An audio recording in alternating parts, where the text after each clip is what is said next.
김한과병원 성형외과센터 백지선입니다. 김한과병원 성형외과센터 백영화입니다. 선생님, 저 지난번에 처음 함께한 영상 보셨나요? 네, 오늘도 유익한 많은 이야기 기대됩니다. 흔히 많은 분들이 성형외과 수술이라고 하면 쌍꺼풀 수술로 알고 계시는 경우가 많습니다. 선생님은 성형외과 수술하면 어떤 수술이 떠오르나요? 네, 저도 안과 의사이다 보니 그리고 성형외과 센터에 지금 근무를 하다 보니 수술 건수가 가장 많은 눈물길 수술, 그리고 윗눈꺼풀 수술, 그리고 저번 영상에서도 말했던 어린아이들이 덧눈꺼풀 수술이 가장 많이 생각이 납니다. 선생님은 어떤 수술이 먼저 생각나시나요? 저는 안검하수, 안검내반, 안아골절이 떠오릅니다. 그런데 많은 분들이 성형외과 수술이라고 하면 쌍꺼풀 수술을 생각하시는 분들이 많은 것 같습니다. 네, 저도 그렇게 느끼고 있습니다. 백지 선생님과 제가 말씀드린 것처럼 성형외과에서는 쌍꺼풀 수술 외에도 많은 수술을 집도하고 있습니다. 그러면 오늘 그 다른 수술들에 대해서 알아보도록 할까요? 여러분들에게 가장 친숙한 눈꺼풀 수술부터 알아보는 게 좋겠습니다. 눈꺼풀 수술에는 어린 나이에서 발생할 수 있는 덧눈꺼풀부터 시작해서 노년기에 생기는 눈꺼풀 늘어짐과 아래 눈꺼풀이 불룩하게 튀어나오는 부분까지 다양합니다. 이렇게 눈꺼풀에 미용적인 문제도 있지만 또 뿐만 아니라 기능적인 부분으로 안과를 찾아오시는 분들도 굉장히 많이 있습니다. 맞습니다. 노화로 인한 아랫눈꺼풀 속말림과 겉말림으로 내원하시는 환자분들이 굉장히 많습니다. 아랫눈꺼풀이 안쪽으로 말리게 되면 그 눈썹이 눈을 자극하여 각막에 상처가 나고 충혈이 되고 눈물이 날 수 있습니다. 이렇게 아랫눈꺼풀이 안으로 말리게 되면 절개 없이 봉합사만을 사용하여 시행하는 수술부터 절개를 하여 하는 수술까지 다양한 교정 방법이 있습니다. 방금 말씀하신 안검 내반과 반대로 눈꺼풀이 눈에서 벌어져서 생기는 눈꺼풀 겉말림도 상당히 문제가 되는데요.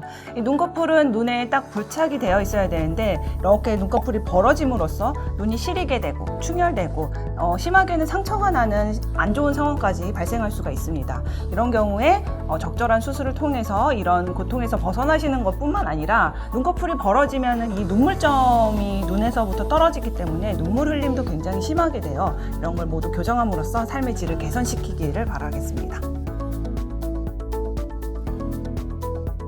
그리고 선생님, 많은 분들이 눈꺼풀에도 종양이 생길 수 있다는 걸 모르고 계시더라고요. 실제로 제가 환자를 보다 보면은 어르신 이건 종양일 수가 있어서 수술하셔야 됩니다. 그럼 눈에도 암이 생기나요? 라고 말씀하시는 분들이 굉장히 많습니다. 그럼요. 간혹 피부처럼 눈꺼풀 피부에도 검버섯이나 색소성 병변이 생기는 경우가 많이 있는데요. 없던 병변이 생기거나 있던 병변이 색깔이 변하거나 크기가 커지거나 하신다면 혹시나 악성 종양은 아닌지 감별이 필요합니다. 이런 악성 종양을 제때 치료하지 못하면 안구에도 영향을 미칠 수가 있습니다.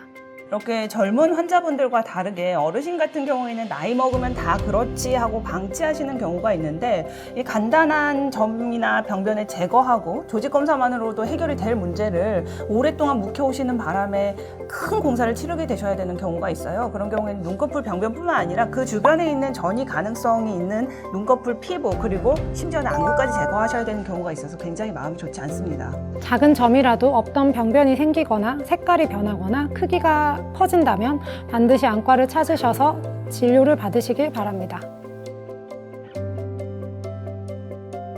자, 다음으로는 조금 생소한 질환인데요. 환자분들이 갑상선 항진증이나 저하증이 있다는 것은 굉장히 많이 알고 계세요. 그런데 이런 질병이 나에게 찾아왔을 때 안과적으로도 문제가 될 수 있고 안과 검진을 주기적으로 받아야 된다는 걸 모르는 분들이 굉장히 많으신 것 같습니다. 맞습니다. 갑상선 암병증은 갑상선 자극 항체가 눈과 안구 주위 조직을 공격해서 생기는 자가면역 질환입니다. 증상으로는 눈꺼풀 및 결막이 붓고 충혈이 되고 눈꺼풀이 당겨 올라가는 눈꺼풀 뒤당김과 같이 눈꺼풀 모양의 이상이 생길 수도 있고, 심한 경우 눈이 앞으로 나오는 안구 돌출이나 사시가 생김으로써 복시 현상이 생기거나 정말 심해서 시신경을 누르는 경우 시력에도 영향을 미칠 수 있습니다. 이런 갑상선 암병증은 3년 정도의 경과관찰 기간이 필요하며 갑상선 암병증의 상태에 따라서 치료 방법이 다양할 수 있습니다. 경미한 경우에는 인공눈물을 비롯한 대중적 치료를 시행할 수 있으며 심한 경우에는 스테로이드 치료나 방사선 치료, 면역 억제제 치료 등을 시행할 수 있습니다. 이렇게 3년의 기간이 경과한 후 환자분의 상태에 따라서 안구 돌출이나 사시나 눈꺼풀 모양에 대한 수술을 시행할 수 있습니다. 몇 년 전 걸그룹 멤버 중에 한 명이 이 갑상선 암병증 안병증이 발병을 해서 수술을 받았다는 걸로 굉장히 이슈가 됐던 걸로 기억합니다. 네, 맞습니다. 저도 기억하고 있습니다. 현재는 많이 상태가 좋아졌다고 하는데요. 갑상생 안병증을 앓고 안정이 되었다고 하더라도 눈 모양이 예전과 다를 수 있고 이에 대해서는 수술로 교정을 해볼 수 있습니다. 지금까지는 외형적인 변화에 대해서 살펴보았습니다. 하지만 성형외과는 안과이다 보니까 외형적인 모습과 기능적인 측면을 모두 다 고려해야 하고 이번에는 외형적인 것보다 기능적인 측면에서 문제가 있는 질환들을 알아보도록 하겠습니다. 네, 맞습니다. 특히나 이렇게 기능적으로 문제가 되는 부분에서 대표적인 부분이 눈물길 문제인데요. 눈물이 생성이 되면 자연스럽게 눈물 하수구를 통해서 코로 배출이 돼야 되는데 이 부분이 좁아지면서 눈물이 밖으로 흐르게 되고 특히나 노년성 질환이기 때문에 우리 부모님이나 할머님, 할아버지들께서 이로 인해서 고통을 받으시는 경우가 굉장히 많습니다. 네, 저도 외래를 볼 때 눈물이 난다고 내원하시는 환자분들이 많이 있습니다. 눈물길이 좁아지거나 막히면서 눈물이 나시는 경우에는 수술을 통해 이를 교정할 수 있고 수술을 하고 나서 눈물이 호전되었다고 좋아하시는 분들이 많이 있습니다. 환자분의 상태에 따라서 수술 방법이 다양하기 때문에 병원을 내원하시는 것이 좋습니다. 이 눈물 흘림 증상에 대해서는 저희 센터의 외유내강 카리스마이신 장재우 교수님께서 이전에 촬영해 주신 영상이 있어서 이를 참고해 주시면 도움이 될 것 같습니다. 그리고 성형외과는 눈의 미용적인 면과 기능적인 측면뿐만 아니라 눈을 둘러싸고 있는 뼈에 대해서도 진료하는 파트입니다. 눈을 둘러싸고 있는 뼈에 문제가 생기는 경우에도 성형외과 수술이 필요할 수 있습니다.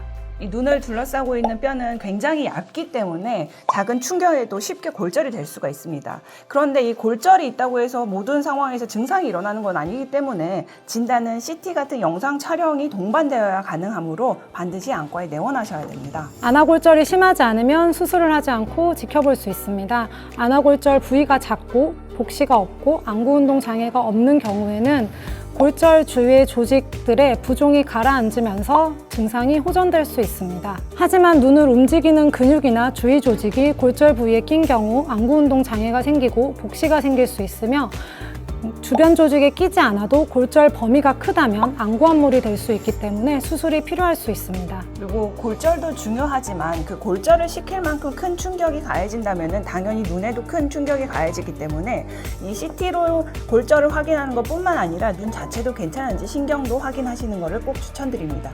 큰 충격이 눈에 가해졌다면 반드시 안과를 내원하셔야 됩니다. 안아골절을 얘기하다 보니 예전에 모 배우께서 소아암 환자를 위한 이종격투기 선수로 나섰다가 눈에 치명적인 부상을 입고 안아골절을 진단받았다는 기사를 본 기억이 납니다. 안아골절의 경우 생소하실 수 있지만 실제로 기억해 보시면 운동선수들이나 이 권투선수들이 골절로 인해 부상을 당했다는 기사를 접하셨던 기억이 있으실 겁니다.